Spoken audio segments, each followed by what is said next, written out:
Welcome everybody to Visionaries episode 21, I believe is the episode number now. It's hard to keep track, but nonetheless, I should just make myself a note of these.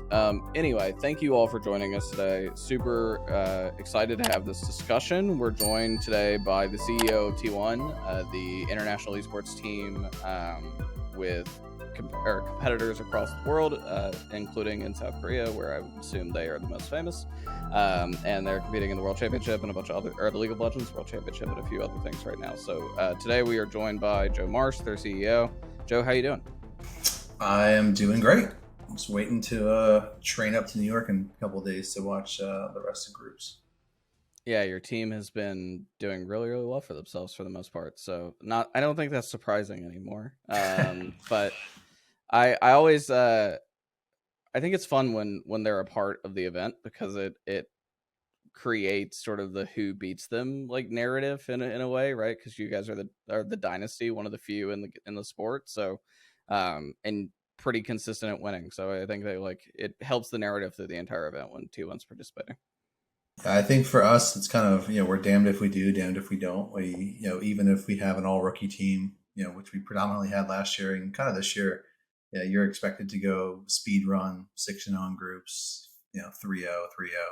So it's like, just managing outside expectations, managing internal expectations. It's never easy because every year, I think the teams and like the fans, like everyone, like, oh, it's going to be this team's going to get out of groups, this team's going to get out of groups, and then something happens, right? Like you're seeing with Rogue right now, which I'm sure the Rogue fans thought they were going to do well, but I think if you looked at it on paper, people would have looked at TES and DRX probably as two of the groups because historically LCK LPL is dominant. But it's I think like for the sport to thrive and honestly like for the health of the game, you need some Western teams to get out of groups and do really well. So it's good to see that they're doing well and Fnatic did well in the first half. So it's good to see that. Yeah, I feel like variance is healthy, right? There was a period of time.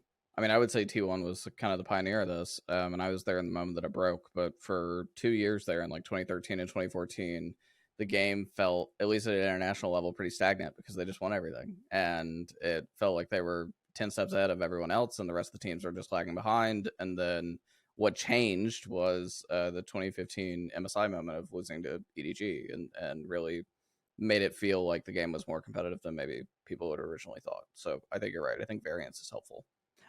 So I want to have a really high level conversation with you about being an esports executive, some of the sort of bigger challenges. I believe you were the second esports executive we've had on this podcast of almost 20 guests, and the other being Steve Aronset, who predominantly is working in the North American field. But one of the reasons we wanted to have you on when we were talking internally about inviting you as a guest is because your experience, it not only spans internationally, but I think it's presented some unique challenges of running teams internationally and everything from communication to logistics and everything else. So I want to cover some of that ground in this interview more broadly, because I think that is some of the unique insight, probably the things you aren't asked about a whole lot.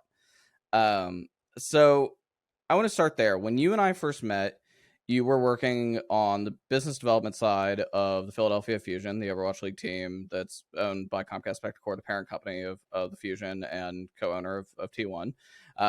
And your background, obviously, you worked at Spectacor prior to that, or prior to them getting into the Overwatch League. And what's changed now from when we met then and what you do now is that you've had to learn to navigate a different space. And I've seen, and I don't mean this to insult, I've seen you do that, I think, well, and I think I've seen you also fall on your face a little bit in learning how to communicate differently as T1's become a part of that. So I want to talk about this both from a culture perspective of being an American executive who has to learn to adapt and sort of, functionally code switch in the way that you speak in business and communicate and deal in business. Some of the things you've talked to me and my former colleagues at ESPN about before, and the way that you have to talk to Korean players, Korean executives, et cetera, and doing business, but also how to talk to Korean fans, which is something I know that can be really difficult for a lot of different reasons, as well documented. So I want to start on the executive side.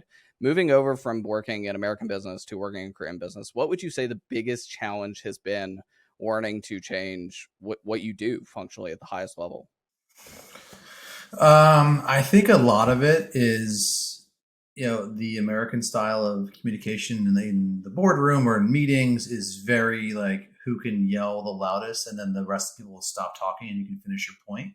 Where I think in Korea, speaking a little bit softer and kind of letting people lean into what you're saying, and instead of trying to just yell the loudest, I think goes a lot further, and it kind of makes people want to hear what you have to say versus droning you out because you're just being a loud, American executive, right? So I think I've learned that nuance, over the past 3 years, just kind of doing business in different meetings. I think the level of decorum and respect in meetings, it's very much a bit of a show in terms of who sits where, who stands where, who eats what. Like it's just not something that you think about in the U.S. But in Korea, seating and placement and matching the size of the parties and the meetings, all of that matters to when you're doing business. And also, business is not done in one transaction, right? It's not we have one meeting and then we do a deal. There's multiple meetings, multiple teams come through, iterations, walkthroughs, and I think learning to do the dance is a big part of doing business internationally. I think also respecting the customs and culture of where you're doing business. So, for example, no one can outgift a Korean business partner. I mean, they give outstanding gifts even for the smallest mundane meetings, and they're always super thoughtful.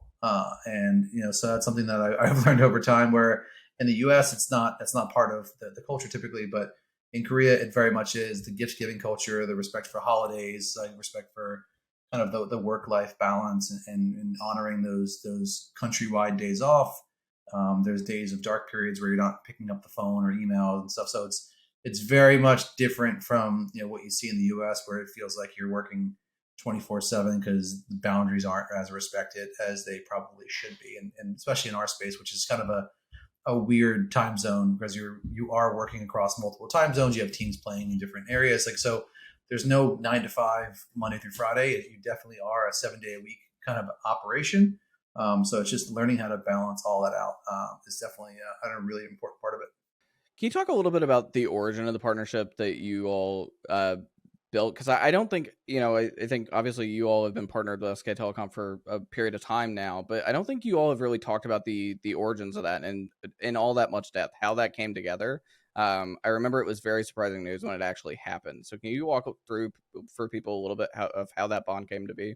Yeah, so when we got into gaming in late 2017 with the Overwatch League, Tucker Roberts was running it, and I kind of came on board as I just started helping out at first, and then we just kind of formed a pretty good bond and had a good working relationship. So the two of us kind of went off and running, and our first trip to Korea was March 2018, and I remember sitting in the hotel and Tucker kind of laying out his vision of why we're here in Korea because he knew rightfully that like to be considered a top kind of tier org, you needed to be in League of Legends. And because LCS was franchised, LEC was franchised, couldn't get into the LPL. The only avenue to get into League was through the LCK. And our thought process back then in that meeting was to buy a smaller, unknown team. I think we looked at like a team called Battle Comics, and we looked at what was then not to be yet Damwon, which we looked at all these teams, and we were just going to buy a small team and then kind of build a brand. I think like our name was like the Dope Player Society or DPS. It's not. Thank God we got T1 because I don't think anyone wants to see that running around LCK. But that was our goal, was just to get into the league in Korea because we knew that they were going to franchise at some point, which they obviously eventually did. But we just wanted to get a team in the league. And when we had all those meetings in Korea in 2018 in March, they were like, "Hey, cool, glad you're here. That's awesome. But if you're serious about Korea, come back for Worlds in October." So we did. We showed up back to Worlds. We showed up to Busan, the train to Busan, where everyone made the jokes. Didn't get the reference at first. Then I figured it out once I watched the movie.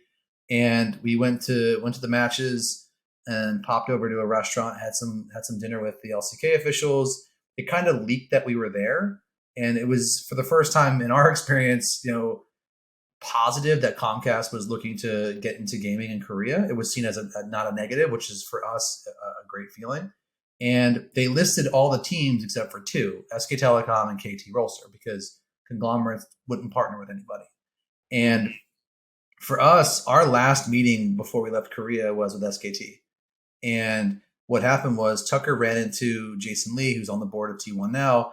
He happened to be going on a tour through America and kind of meeting with the who's who of the Overwatch League, the Crafts and those groups to look for investors because they were about to spin out the gaming division, which was inside their conglomerate in the sports marketing group. So that they had their baseball team and their basketball team and esports. So they were looking to spin esports out. We were looking to get into esports. When Tucker kind of gave the pitch of how we view things, we were saying kind of the same things, and they liked what we were saying. So we met with them and I don't know if you've ever been to Korea, like boardrooms, but in Korea, they have like these comically large boardrooms. Like the tables are like the size of my house. So we sat at this like monstrosity of a table, and it was like four of us. We're sitting there, we're having this meeting, and we're making the pitch. And that was October. They said, "Yeah, let's do this." SKT flew to Comcast in December. We said, "Yeah, let's do this." We put a timer on it. In February, we flew to Barcelona to announce that we were going to do a kind of like an MOU. We were going to do the JV, and that was in February. And then we didn't close until October 8th of 2019. So it took all those months to close because like you're not just merging to like a new company. Like, this is international, so there's a lot more red tape and who's going to control what, who's going to do what, who sits where, like so figuring all that out. And then even when we closed the transaction, what came with it was an old office space up in Ilsan, the League of Legends team, a PUBG team, and a couple Hearthstone players, and that was it. There was no staff like other than the league like team manager. So we had to build an entire company from scratch. And then, little do we know, like 4 months later, the pandemic would kind of hit, and we managed to build up everything through the pandemic as well. The world slowed down, gaming went online, and we still thrived. But that's kind of how it came to be. And for me, kind of how I got into the seat was more of Tucker kind of nominated me to do it. Thankful for that because it's been a life-changing opportunity for me personally. But it was never I was never envisioning taking the seat. Like I wasn't the thought process of getting a team. It was kind of I've always been a back of house operator and never like kind of the forward facing piece. So I think you see like you kind of alluded to like early on tweeted way too much when I first got the mantle because I'd never been forward facing, and then I was like, okay, rein it back in a little bit. I remember having conversations with Tucker, like joking, he's like, hey man, like can you dial it back, like 12 times. So I had to learn trial by error a little bit because I wanted to be as open and honest because I didn't want the org to be a soulless corporation. I wanted to like feel like it was relatable to our fans. And for the first time, we were getting products in their hands and doing social media and content. And we were really trying to like be something different in Korea, while at the same time respecting and honoring all the different bonuses and traditions of SKT. So just finding my way there because there's certain things that like a Western team can certainly get away with that I just can't. Like meme culture, like there's just different memes in Korea versus the West. Like they don't hit the same, or just like language you use, or how close to the line you can get without crossing it. There's different ways there, and even from a cultural perspective, like from the Korean side, it's very much if there's a mistake, you own it, apologize, you repent. In the U.S. and Europe, it's kind of like I didn't do it, or you kind of deny until you can't, and then you kind of say you're sorry, but you don't. So definitely have to learn that the humbleness of it all, which I think is a good lesson for anyone to just default have that be your position before getting your back up on trying to fight everybody. Right, and I think what you were talking about, there's been both over the past couple of years since you all got involved with the team, there's been both negative and positive feedback to it and acceptance, right? I think the positive immediately that I remember when you all announced the joint venture was the access to capital and that level up that you were talking about, not just the access to actual money, but the access to people, right? And how you all have staffed out the organization, being able to make it more than functionally what it was, which was just a competitive esports team, but trying to build it into a South Korean international culture brand in a way, right? Like being more engaged in that way. And I think that people were generally very excited about that because obviously Comcast is such a large entity, and the sports group at Comcast has so many different other properties that having access to that subject matter expertise and knowledge and the money made things, easier and better and able to enhance and expand. I think the negative was, and I understand this because having been to Korea and done business in Korea myself, is that there's always a level of hesitation that, the foreigners, Westerners are going to just like ham fist their way into this business. How have you struck that balance? Kind of more specifically, like being able to get excited and bullish about all these different opportunities while not going too fast and being sort of ham fisted in the way that most American businesses are. Yeah, I think at the time, my COO John Kim, who passed away unfortunately last year, like he was my kind of check and balance on the ground, right? He was Korean Canadian, born in Korea, kind of was doing business in the gaming space in Korea, and kind of helped me, kind of mentor me along the way of like, hey, like avoid these pitfalls, because when you first get a new toy, like you want to like run it into the ground and play with it and figure it out. So we had to build slowly because we were literally from ground zero. Like we had to like build everything, and you can only bite off so much at a time. So we had to prioritize. So like the first thing was like getting some sponsorship dollars and money in the door, right, to offset the costs, which is they're a lot, right? So figuring out how to do that, we stood up a great sponsorship division. Finding the right facility for us because we were living in Ilsan, which is 45 minutes north of Seoul. Like it's not where you would want your game team to be. No businesses are up there. It's more of a farm country. And, if you saw the old facility, we had mismatched tables, mismatched PCs, mismatched chairs. Like, other than the giant trophy case that sat there with all those trophies in it, you would not know a three-time world champion sat there. So building up the facilities was really important because and I was viewing it from like the college perspective. Like this is a recruiting tool, right? When kids and their parents come through, like they're seeing a big building and they're seeing LED screens and trophies and like all these things we have to offer. I think that it was really really important. And then finding the right people, like unlike it is in the U.S. Once you hire someone in Korea, like they're your employee for life. Kind of, it's very difficult to kind of move on from an employee, barring like any kind of specific disciplinary incident. So you have to be really good at hiring. And fortunately for us, like we've been really good. For the majority of my staff is bi and trilingual to an extent. So we operate kind of both in English and Korean and Chinese and Japanese. Like we really have to have the best and brightest in that sense. So it was really important to do all that, and it just figuring out which ones to work on right away. Like you have to, and this, like you have to diversify. You can't just be a game team anymore. Like I think one of the things I've had done like not a great job of communicating is that like, hey, we were a game team, yes, and it didn't matter if we made money or lost money because we were in a conglomerate, right? And so like not the P&L didn't matter, but like when we spun out and 3 years ago, like I have a board, I have like revenue targets to hit, expense targets to hit. Like you have to be profitable. Like you can't just be profitable owning game teams, and I think that's why you're seeing the esports winter coming here in the next 6 to 12 months, right? Like you're going to see the consolidation because the capital markets have dried up, sponsorship markets are getting real tough even for the big teams, and it's not like the new capital that was coming in 2017 2018, like that's done, and now it's like, are you going to be a billion-dollar company? No. Are you going to go IPO potentially? So you have to do different things. And I think you're kind of seeing it come to fruition. So we were trying to get ahead of it, when we launched our esports academy, did music projects, launched our webtoon, like just diversified our offerings. We actually had some merchandise to get into the market, but that was all really important because you need all those, irons in the fire to make ends meet. You're talking about some of the sponsorship stuff, and I find that really interesting. I mean, obviously, there are companies that want to be quote unquote international brands, associating with a international brand by nature. Company like y'all's that is popular in a lot of different areas, based in a community different than the U.S. primarily, right? And but being able to reach a wide audience. How different has it been attracting sponsors for T1 versus, I mean, even the Fusion, but you're speculating on other projects. Like if you were to run Team Liquid or any of the other big esports teams, how do you think that would differ the sell that you have to make for T1?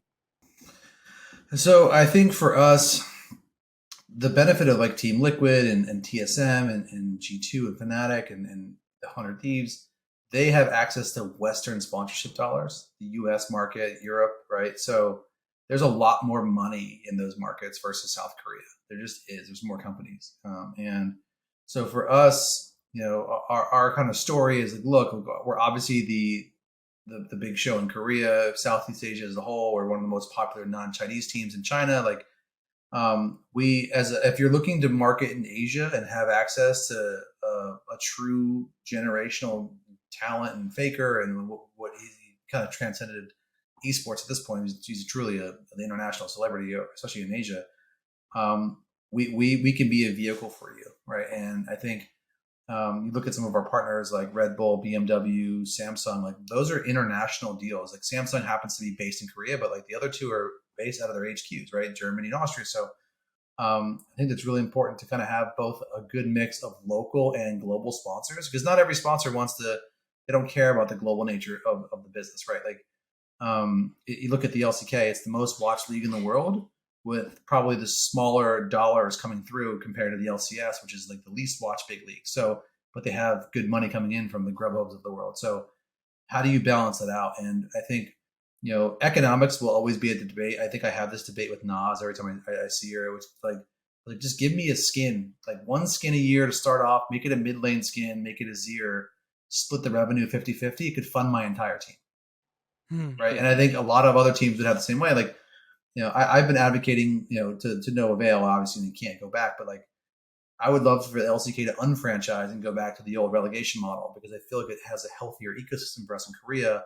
And I get why we did it originally, because it was like, hey, secure spot, access to capital, but that doesn't matter anymore. Like it's going to be the 4 teams, a gatekeeper, and 5 other teams. Like that is what the market can bear, and you can't spend your way out of it, including T1. Like we can't just keep throwing money at players, and I think you're seeing it in the LCS.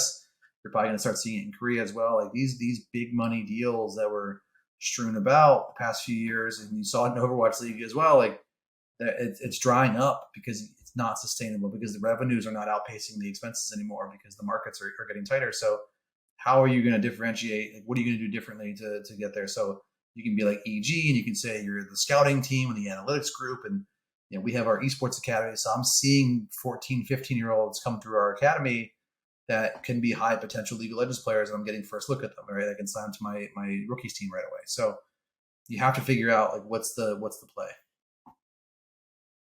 You kind of alluded to in that answer, talking about sort of how the market is changing for esports. And I think, I said this the other day. I saw a GamesBeat article talking about Juked.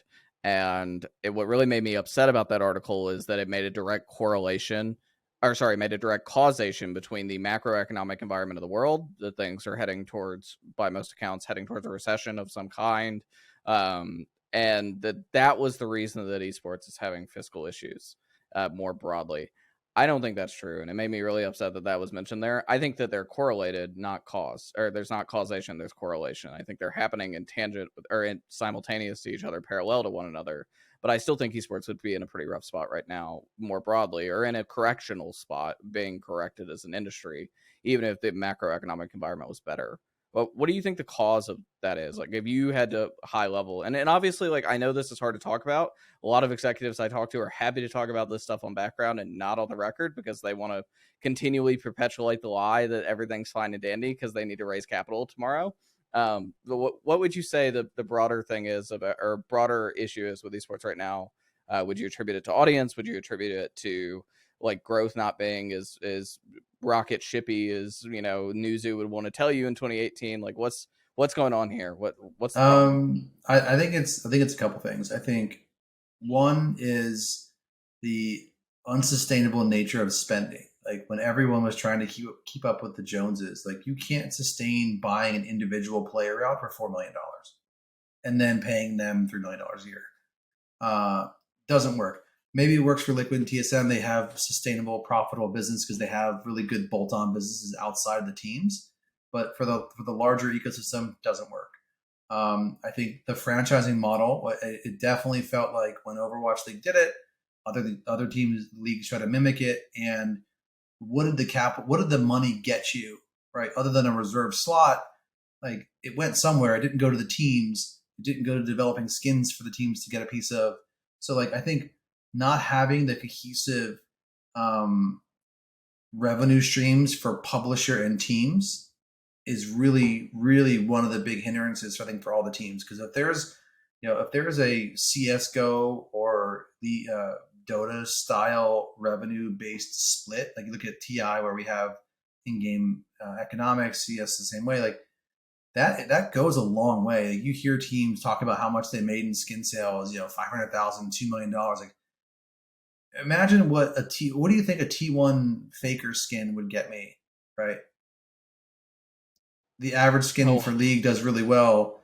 If I got half of that money, I wouldn't turn around. Like, that's the difference between just me and other teams. Like, smaller teams would take that check. Again, their check would be smaller, but like they would take that and sit on that check. And for me, I'm going to turn around and then reinvest it into the business. It's just going to cover some of the losses, right? It's going to give me an opportunity to like get a competitive advantage in one of the areas of my business, whether it's content, merchandise, webtoons, music. But like that economic relationship is not there unless you win worlds or whatever. Like, so like if we can figure out how to change that dynamic and get that better, aligned, because we're the marketing engine of the game. I think the biggest issue that you're seeing is esports and player base. So there's, millions and millions of people that play the games, but there's only a fraction of those people that play the games that watch esports. So how do you bridge the 10% that are esports fans to the other 90%? Like, how do you get them to come over? And a lot of it has to do, I do in my mind, like I talk about this all the time, it's like formatting changes.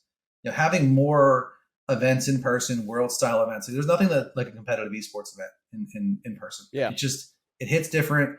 We sell out stadiums. Imagine like playing international competition more than once a year, right? Like imagine against spring split doesn't matter for League. So maybe you just do a double elimination tournament, but the first 2 months of the year, it's a mini worlds event. Get rid of the all-star event. You start playing these, maybe there's 3 teams from each region. You do something like that.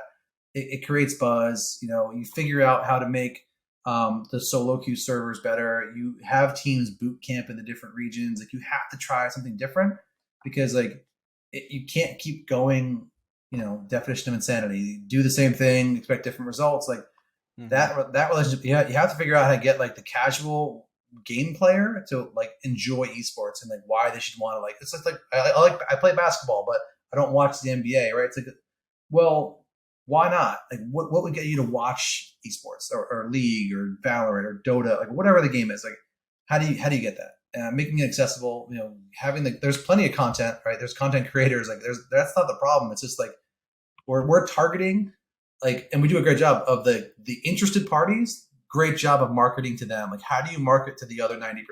That's a really big portion of that. And I also think like people spent, during the boom, people spent money in terrible ways and wasted a lot of money, and now they're regretting it. And I'm not saying I didn't waste money here and there, but like I was very mindful of like the long-term approach and knowing that like this was going to happen because I lived through it in Overwatch. Like, season 1 is like the league minimum salaries. Season 2, like boom, because everyone wanted to win championships. Season 3, buyer's remorse. Season 4, like here we are. Like it happens in every league. It's not just Overwatch. It's League. Like you're seeing the course correction, and it's a bit like the gold rush.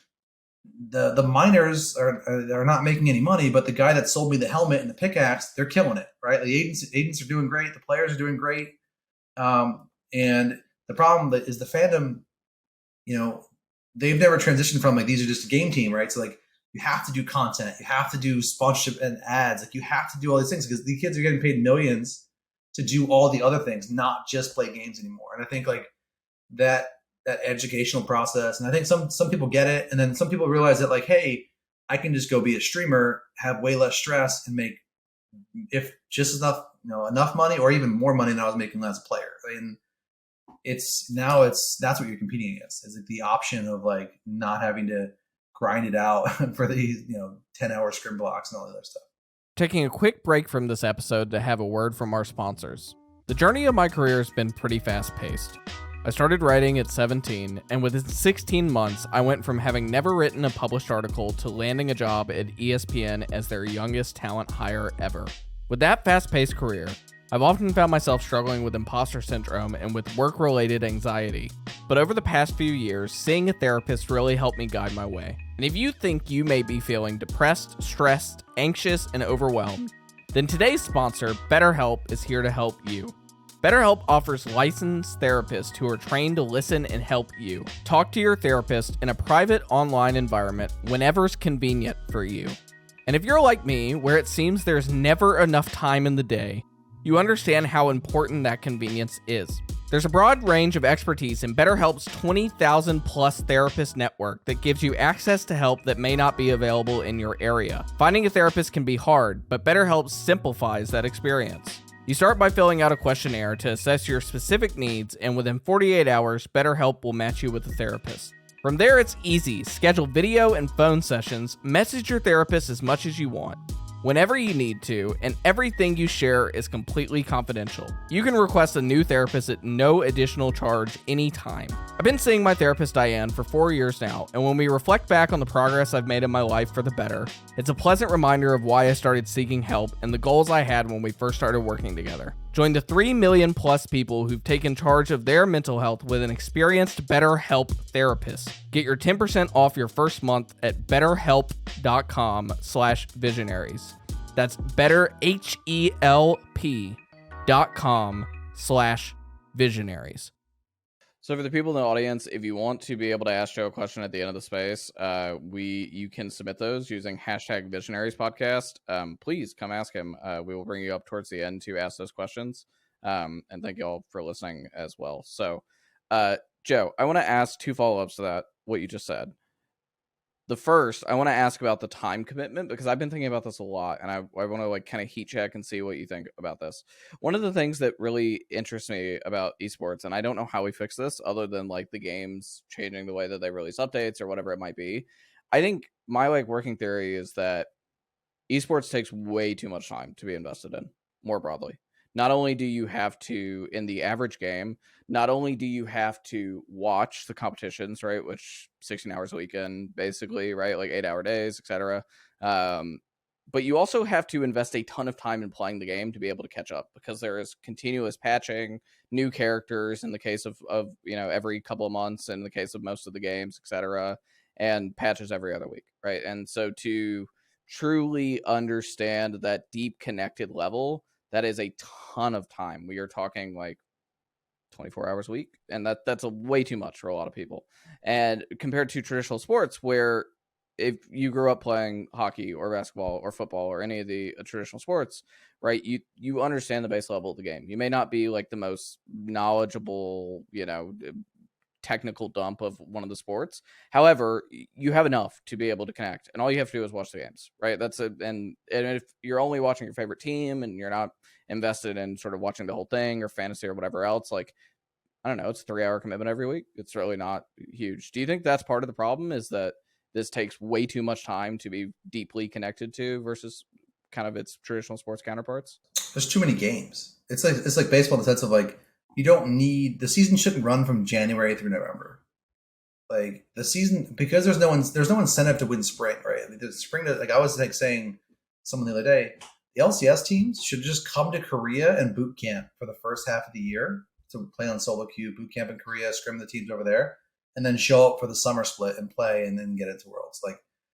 There's no incentive. The seasons are too long, so I think there needs to be shortened season. I know some of my counterparts in the LCK want more games. I'm no, we don't want more games. We need less games, because you don't have to play everyone twice. Again, even if we had less games, the likelihood of who is going to come out on top, it's Thanos.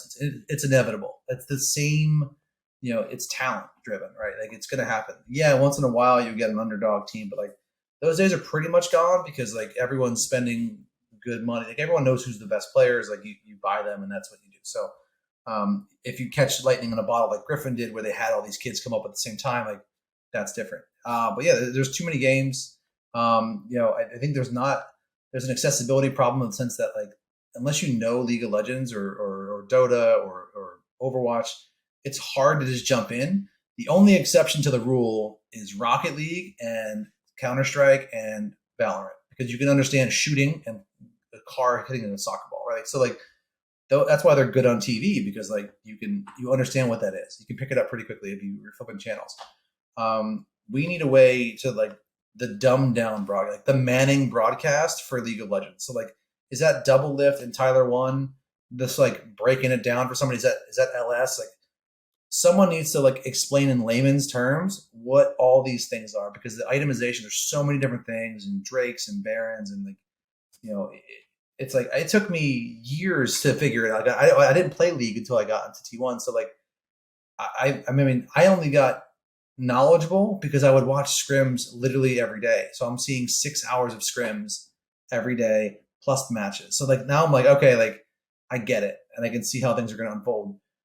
People don't have that luxury obviously to watch scrims. So it's like, how do you make it accessible? And it really comes down to like, how do you educate the market and who is your target? Like I think you're looking for people that are playing that are maybe they're iron level players, but they want the accessibility to it, and like, and also targeting their parents. Like parents are always looking to connect with their kids in certain levels. Like my daughter plays Yeah. Valorant with me. Like, you need to figure out a way to make it more accessible. And I think that's something where Riot and the teams can do a better job together as a unit, and not like it shouldn't be Riot's responsibility and it shouldn't be on the teams alone. Like let's come together, like the Power Rangers, and figure it out and do it. And like, we can do great music songs. We can do Star Walking together. We can do Legends Never Die. Like, why not like get consumers to the game and let them enjoy it at the base level of having a general understanding of like what's happening, and then maybe if they feel like it's like doing math in school growing up, like if you have a couple good days at the math problems, you're like, oh, I'm gonna keep trying. Versus it could be bomb a test, like, oh, I'm never gonna learn math and I'm over it. Like if you have that good experience, you're gonna come back for more. It's like golf. You have that one good shot on the 18th. You're like, I'm coming back. Like, yeah, you could have sucked the other like 17 holes. But like that's what it's like with League. It's like in some of the other games, it's like I don't know what's going on, but this is fun to watch. That's why I think if there was more in-person events and someone got to experience the event live and the cheering, people understand cheering and all that fandom stuff. So like that can get you hooked pretty good. Yeah, I think our industry still incorrectly assumes, from some of the people I would say are in denial, that the audience size is bigger than it actually is. Right? There's a difference between someone who's watches the League of Legends World Championship every year and someone who actively consumes my content, T1's content, any of the stuff, right? Like the sort of shoulder programming of the game, the things that are separate from the rest of the game, like the hardcore consumer versus the casual consumer. I think unfortunately it feels our industry has what's the word? Like ulterior motives not to be honest with itself a lot of the times, Do which they? is disappointing.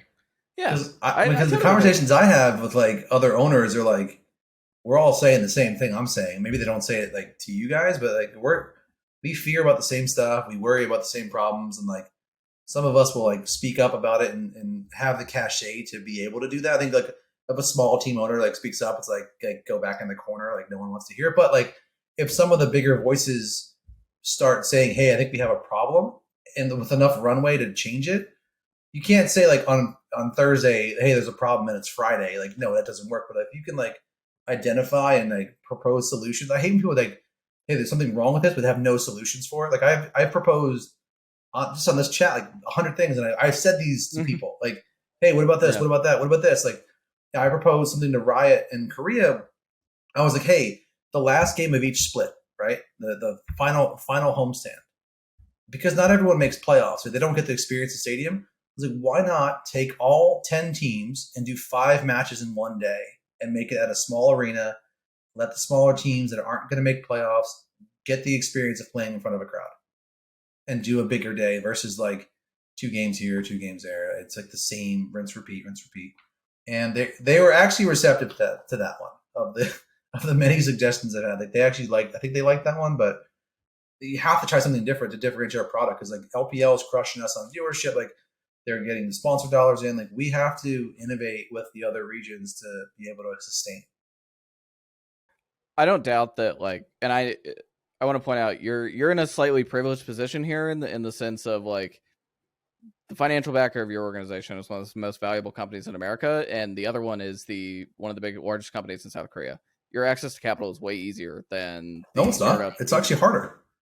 These are publicly traded companies where like they have to justify the product. So like when I'm asking for money, or like I have to deliver on the financial metrics.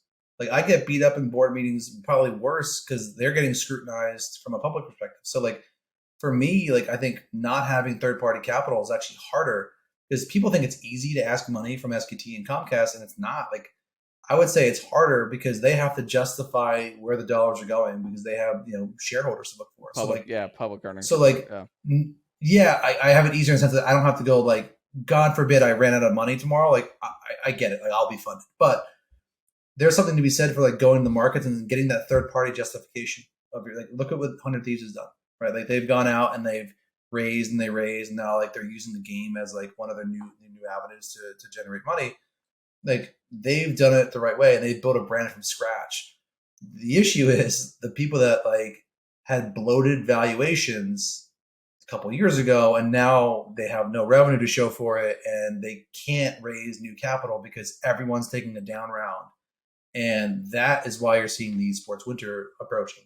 Like, but no, it's hard for us to get capital because one, if I was going to third parties, they would say, "Well, you're owned by two conglomerates. I don't want to put money into you, right? Like, why would I do that? Like, Yeah. you're owned by." So it's like I have it. I have, it's the gift and the curse. Like, it's great to be financially stable in terms of owned by big companies, but I think I get scrutinized, and I think this is where I benefit from having been at Comcast my whole career.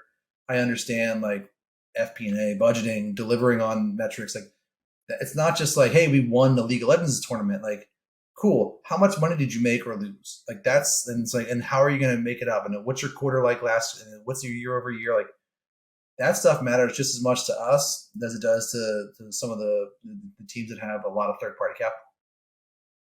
I more so meant to the fact that you have that safety net, right? So like you can have this discussion we're having right now where you're being very honest about sort of things not being so easy right now, very open about the fact that like, hey, we're going through a correctional period and here's having ideas moving forward. Whereas like if this is a discussion I'm having with C9 Jack, this is totally different because there's a face that he has to put on to go tap that third party well. He can't just say it's tough, right? And drop it and move on. He has to kind of flip, and this is, I'm not just talking about Jack, I'm talking about more broadly the independent teams. They kind of have to flub to the public a little bit to save their own ass, and you don't have to do that. You Yeah, can have but savvy investors won't. But like they're not stupid. Like you can tell them one thing, and like for me, I'm probably honest to a fault. But I think if I was going to lie about something, it's not going to be something that you can easily look up and say like things are going great, right? Yeah, I could show you positive metrics of the industry and game sales, but game sales are that's great for the has no publisher. That has correlation. nothing to do with me. And I think a lot of the data you see like in the articles is like, hey, the esports gaming industry is up $1 bajillion. Like, yeah, great. Esports, what's that doing? Like that's different. That's like so yeah, no, it's important to be super honest about it because you can't lie your way into getting the bag for the next time. So you can do it once. It's like, fool me once, shame on me. Like you can't pull a rabbit twice. You only get that card once. Fortunately, I think there were a lot of people that did it too many times between like 2016 to 2020. Ned Stark said, "Winter is coming. It's coming." Arnold talks about it all the time. It's like he's like a doom and gloom text thread with me. It's like winter, esports winter. And it's like, yeah, dude, I agree with you. No, I appreciate the honesty too from the both of you. I think that and maybe that's part of the cultural. I'd be interested to kind of have your short thoughts on this. Like, I think it's partly the cultural thing too. I noticed that European and South Korean business folks, or people that are involved in European and South Korean business, are a lot more realistic than the Americans and the Chinese business people because their capital works differently there. Like, it's a lot more reserved, a lot more measured.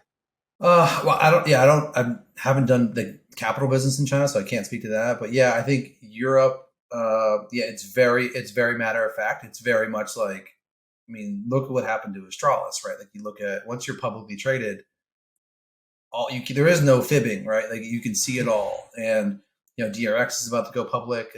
FaZe Clan just went like, and look, there might be a day where I'm like, you know what, T1 should go public because we do have a large fandom that would support it, and it's better to bet on the team that way than try to do gambling partnerships to your blue in the face. Yeah. So, but yeah, no, I think you have to be measured. I think there's rules and regulations in place in Europe, right, for this exact stuff. You can't lie your way into capital. There's one thing that, and a lot of the time, look, you have to be a visionary in the sense you have to paint the picture and tell the story and be very optimistic. But there's also a time where it's like, hey, maybe I'm too optimistic and like, these are my solutions to like diversify or pivot some of the things that we're doing. I mean, look at us. We've shrunk the number of game teams we've had. Like a lot of teams are doing that because you need to be in the games that are actually going to make the financial sense that bring the sponsorship dollars in. Gone are the days where you have 17 teams, right, and like 100 content creators. Like you have to be really measured with your capital because you do not know when the owners or the investors are going to say, hey, you know what, like let's tighten the belt. We got bigger fish to fry from our own parent company perspective. So I want to ask two more things, and we'll open audience questions. The one thing I want to talk about is Valorant. Yeah, you guys were recently announced as one of the partners for Valorant franchising, and what's been more interesting, the lack of nuance and discussion I think that's exist around Valorant is Riot's decision to go the way that they have this time around versus what they did a few years ago. And what I mean by that is a few years ago, and probably even now, I will say, despite things being where they're at, Riot could probably dictate and ask for a $10 to $13 million investment from some of these companies, and a lot of people would probably still do it because they're a big believer in Riot's products. But that's what they did with the LCS and the LEC and the LCK a couple of years ago, and they decided not to do that now. Their application process was a lot different. It was still very strict, but it was not just come with your money. And I think part of that, I would guess, is from the lessons that they learned. A lot of, more than a handful of those partners across all three leagues have done functionally very little to grow the business, right? They've put up the money, but they've not actually done anything to advance the business of the league or advance the business of their own. Why do you think that they chose to go this approach with Valorant versus, hey, throw your $10 million in the pot and welcome to the game? I think this was the right decision. I mean, again, I think if they could have a take back, I think they would have done the same thing with League. But this was not a model that existed right back then. So like a lot of times you're mimicking traditional sports models, right? That's what the franchise fee model is, right? So I think honestly, like they want you to, instead of giving them $10 million, $20 million, or $50 million, to actually invest in content and orgs and infrastructure and players and like the actual game, like essentially serve as the marketing engine rocket booster for their game. Because Riot, as you know, they do amazing global esports. They know how to do it. They do it better than anybody, right? I think Valve is right up there as well with their Counter-Strike and the other, right? So like they're gonna have a great international product. Now you get to leverage your brand. And if you're a bigger team, like and some big teams didn't get in, right? And everyone's like, oh my gosh, how did XYZ not get in? Because in the partnership model, they get to pick who they want to work with, right? And who they, most of us are in league, right? And I would say that I would be categorized as difficult in the LCK league, but I'm difficult in the sense that I want to grow the pie. I'm not difficult for the sake of being an annoying owner. I want to grow the pie for all 10 teams, right? So I think they want to partner with people that have a bigger vision of where the games can go. But I think they rightfully look, they're not stupid too. Like they know that the capital market's drying up. Like $10 million or even $5 million would have depleted everybody. Like none, like who right now can write that check? Like the handful of teams that can do it and still pay players what they're asking for and their agents want and do content and build the infrastructure around and travel. Like something had to give. So they rightfully guessed that, hey, now's not the time to come to the capital markets. In a couple of years, they have the I guess it's the not, what is it? You can play your way into the league, whatever, that's going to expand. They might say, hey, you know what? We're shifting the model. Like the new teams, it's $10 million to get in. These teams that made the league, they've grown it to a point where it's massive. We're all making money. There's in-game economy. Like they're doing so many things right with the Valorant setup. Like whether you're so incentivized to help grow the game that it's not just you versus the teams in your region. Like you are incentivized to cross pollinate with the other two regions, right? So I'm actually looking forward to like having more opportunities and even to kick it off in Sao Paulo, like and do it there, and like have a big event. It's just so smart. It's everything I was just saying with League. It's like get all the teams together, get the hype. Because you imagine like Korea and Japan go down to Brazil and like have some rumbles down there, and the Europeans come through. Like that is what you want to like incentivize people. And plus, it's an easier game to understand as it is, so it's already has a huge user base. And now you have a game that's accessible and owners that are incentivized to keep growing it. And they're not just going to do what you said before. Some teams got the slot and they held on to it. They did the bare minimum and they're hoping to flip it, right? And that is not. They haven't been able to, for the most part. For the most part, some have, but like for the most part, like you're it's like buying a house and like it's your investment portfolio. You're going to flip it. Like no one wants that. Like you want 10 teams in each region grinding it out to like grow the game, have it hyper competitive. The bigger the game gets, the more money goes into the pot for all of us, and we succeed. I think like so they rightfully guess like the human nature of it all, of like buying a slot with money and not doing anything with it. Now it's like, okay, we're all equal. There's no money, so now it's like who's going to build the most competitive team? And look at what the teams have done since there's like a lot of teams have made big moves in terms of getting players. You've seen the NA stuff. We've built a really good roster in Korea because we were like, I interviewed in both regions and I rightfully guessed that like I was not going to get America. I appreciated the courtesy interview. I even said it to Ryan, hey, like, thank you for like at least letting me talk to you. But like, I know where my value is as an org because the T1 brand in the Pacific region will pump.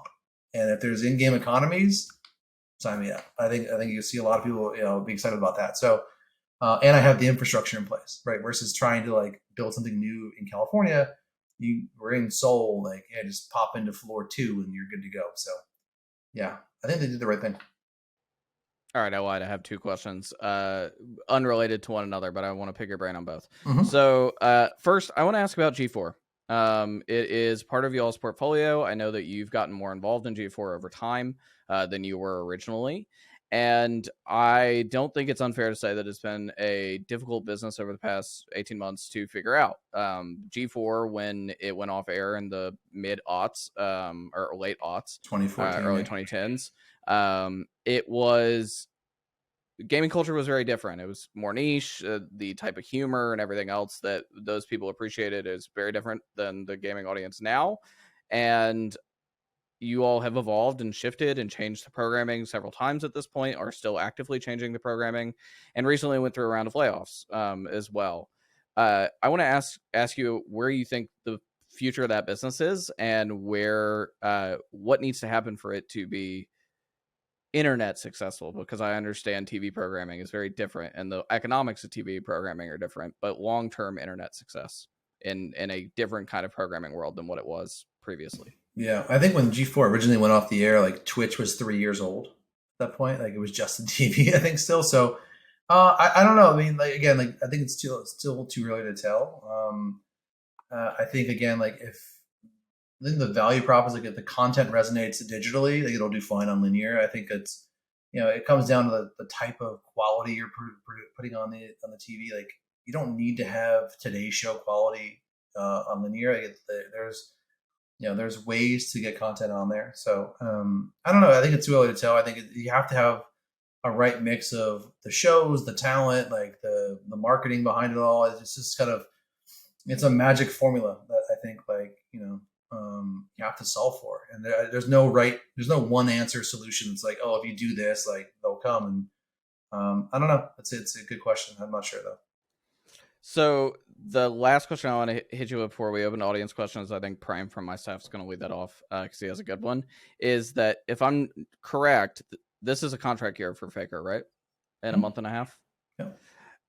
You and I have talked previously. I remember we reported at ESPN. You did an interview with us and talked to us about the equity deal that you all arranged in early 2020 for him to stay on. You've talked at a pretty specific length to people like Ashley Kang and others about what the recruiting process and signing process is in like Korea and the decorum around it, how it's different from American signing and how it really boils down to like familial blessing, and sort of obviously like being more involved than just here's a paycheck, go play a game. How does that differ for Faker and more broadly, and what is that going to look like when he's done with the World Championship? Well, I mean, it's a similar process in the sense that like hopefully we're playing through August 5th or November 5th, right? So, and free agency is the third Tuesday of the month. Like it's a tiny window. So I think really like that first week back, everyone kind of disperses and kind of decompresses, and then you start having those conversations. It's knowing what was looming it's the reason why I signed all 4 of the other guys already. Right? I can't split myself into 4 and 5 and then do that at once because like they were going to be hot commodities, and I have young players. So like I have the nucleus in place. I have the 4 guys lined in, right? And I think for us, it's focusing the offseason competition with Faker and his family and his team, and what he wants, right? He's accomplished everything you need to accomplish from a competitive standpoint. He still has a desire to compete. So it's not as it's like you said, it's not just about money. It's about everything. It's the org, it's the structure, it's the upside. It's how is the equity value that I have into the company? Like, where are you going with it? What are we doing? Like again, like I tell his team like what we're doing. Like these are the projects. This is what we're up to. This is where we're going next. Like because they are owners in the org. So um, it's like it's one of those things like every off season, right? Like the calls are going to come through and like people are going to want to make offers. And I think, it probably depends on where he's at from what he wants personally. Like, I think it's, you know, I think everyone in North America is like, oh, come to America. Like it's great. But like, it's not a money play, right? For him, it's not like he was a player that wasn't getting paid. Now he got paid a couple $1,000,000 to come to America. Like it's not money, right? So it's about who can give me the best opportunity to compete. Um, but yeah, it's never easy. I think every time we've signed them, it's always been a different conversation, right? 2020 was way different than last year. So again, I go in it with open arms. I go in with all of my cards on the table. There's no funny business. Like you're not like trying to.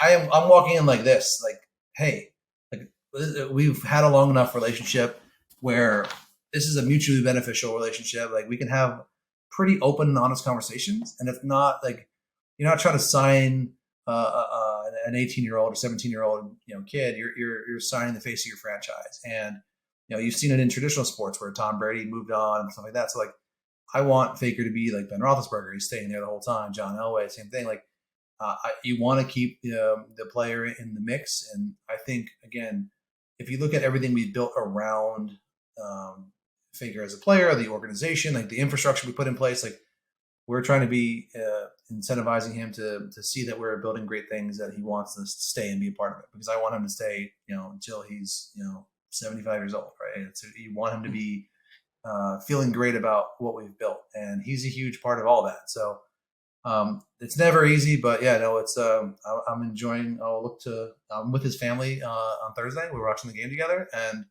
but again, like our rule with him is we don't talk contracts with them until the off season. That's standard ongoing. So that's one we'll honor, and I look forward to seeing them in Korea when the time is right.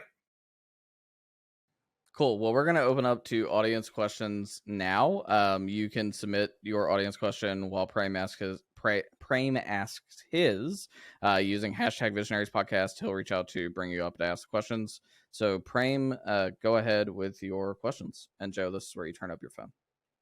Hey, Joe. So I have one kind of major question about how T1 does player acquisition. Faker's obviously Faker. He's the best player of all time in League, and he's kind of a household name whose legacy genuinely breaks out of the culture itself. When you signed Leo, I kind of got a tinge of that same idea of you're signing someone who is so good that they literally make the esport kind of stagnate. Is seeking that level of kind of excellence and dominance kind of a requirement for T1 players? Yeah, I think it's a huge part because we don't have the benefit of having. It's very much like the Yankees. We don't have the benefit of not winning.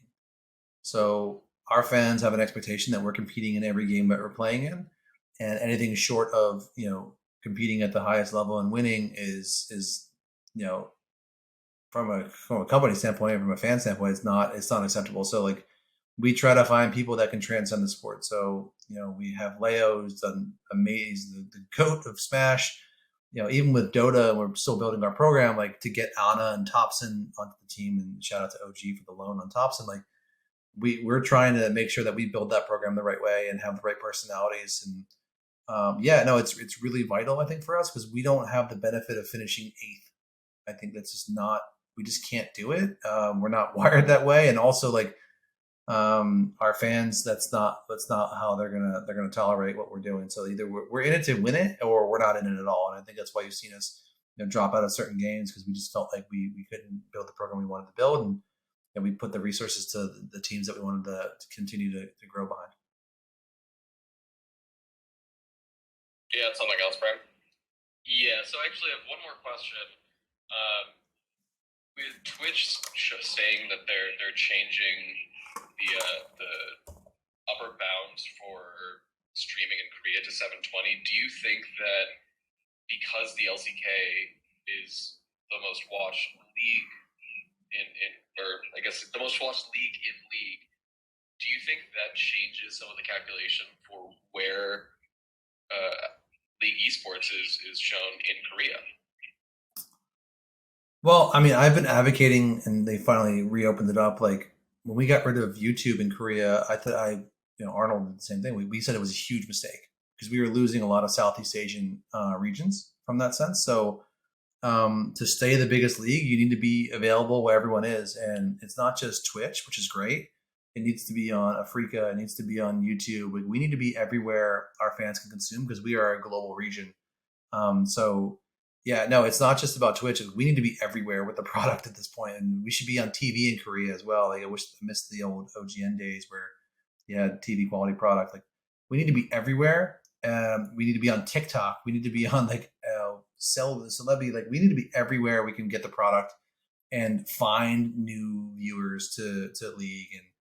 And again, like the shoulder content will capture them, but like the gameplay will really kind of amplify it, and then getting them to the actual stadium will kind of seal the deal. So yeah, we need to be everywhere. We shouldn't be like walling off for like paydays. We should be, if it's about a rights fee, it's like I'll give you the $1 from YouTube to like go on YouTube, because like they don't need to pay a rights fee right now. It's like we just need to be where everyone is. And I think you see the success of the everywhere strategy at Worlds. Like I think T1's already number 1, 2, and 3 for the first 3 days of like, and we hit like 1.4 million or whatever. Like you need to be everywhere. And I think it's a key strategy for us. And also, we need to start having language specific broadcasts. We need Portuguese. We need Japanese. We need the languages to be for the host countries, because that'll bring in more audience. And right now we're not delivering in that sense. And I hope that we get more of those in the future. Yeah, I have one, and I know we're running up on time, so I'll try to snap after this and call it a night, because I know you got to go watch one of your teams compete. But nonetheless, I want to ask about that, asking about expanding the storytelling around the LCK, because it is something that it seems to be incredibly difficult, right? LCK is a huge league in South Korea. The only pipeline that most Western fans have to the LCK behind the scenes is one person, and that's Ashley King, for the most part. She's really the only person that does it on a consistent basis, other than the teams themselves, right? So how do you, if you had to sort of brainstorm and think, and I'm sure you have in your suggestions to the league, how do you develop that storytelling further into multiple languages and multiple countries to make the LCK an internationally digested product? Incentivize the teams to make the content, because no one can tell our story better than we can. And the challenge teams face is the kids never want to be seen in a light that's less than, and they want to feel like that they're being portrayed in a certain light. So like that if T1's producing the content, like our players will be they will look great, they will sound great, they will smell great, like they will be perfect.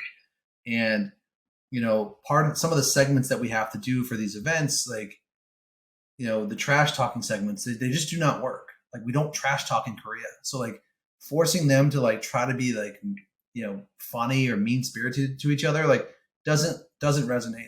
We should pivot away from that content. Some of the game showy stuff that we did for, I think it was Spring Split, that hits because culturally that is where we're at. Like so we need to do a better job with content that it makes the players relatable. Arnold and I have both suggested a mandatory content day a month, like for all the teams, like hey, one Monday a month, it's content day. We come to a specific location. We shoot our own content and we shoot LCK content. No one gets the scrim. That's it. Because part of it is like no one wants to not scrim because it's, you know, how the scrim blocks are in Korea. So like it's mandatory. Like this is a content day. We're going to produce a shit ton of content. All of us are going to have it for our own channels and for the league channels and for the broadcast. Like that's the way around it, is to like actually have days where like, will the competitive suffer? No, like it's not going to suffer for one day of doing content, right? So we have to find ways to do content to resonate, to like actually engage the fans and attract new fans. And again, dub it in the language it needs to be dubbed in. Like you got to reach outside the borders to keep the fans from coming in. Also, like experiment with start times, so like that it's not, you know, 2 a.m. in Los Angeles to watch a match. Like figure out that equation. Yeah, we're like, we can't prioritize the start time to be the 5 o'clock for the 400 people that get to come to the stadium. Like we need to be prioritized for the 800,000 million people that are watching everywhere as well. Like there's big economics in there we're leaving on the table versus the $5 tickets that we're selling, right? So like we gotta solve for that more than anything else. Yeah, I can say personally, I used to watch way more champions at like 17, 18, 19 in college versus what I do. Oh, that's because college, you're superhuman and no one, you know. Right, but that's my point. I could stay up until 5 a.m. in the morning Eastern time to watch your matches, versus I can't do that now. I have a life and a business. Dude, I'm bummed. Did I get no questions from the audience? I must suck. No, you're good. We're counter programming worlds here, so that's the tough part. But nonetheless, I know you got to bounce, so we'll. Yeah, I want to go to teams playing. Cool. But thank you so much, Joe. I really appreciate it. Appreciate you coming on. Would love to have you back, maybe in a broader discussion about sort of esports as well, because I'd love to have you heat check one of those executives that doesn't like to tell the truth. So thank you so much. I appreciate it. Yep. For the rest of you that tuned in, if this is your first time listening to Visionaries, we thank you for being here. You can, if you came in midway through the episode or you want to listen to the other episodes, you can go to Visionaries Gaming Media and the Internet Dissected on Apple Podcasts, Spotify, or wherever you get your podcasts, or on YouTube, which this will be up in later in the week at youtube.com/overcomegg. Thank you so much for listening, and we will see you on Wednesday. Bye, everybody. See ya. Thanks for watching Visionaries on YouTube. For more content, please subscribe to the Overcome channel.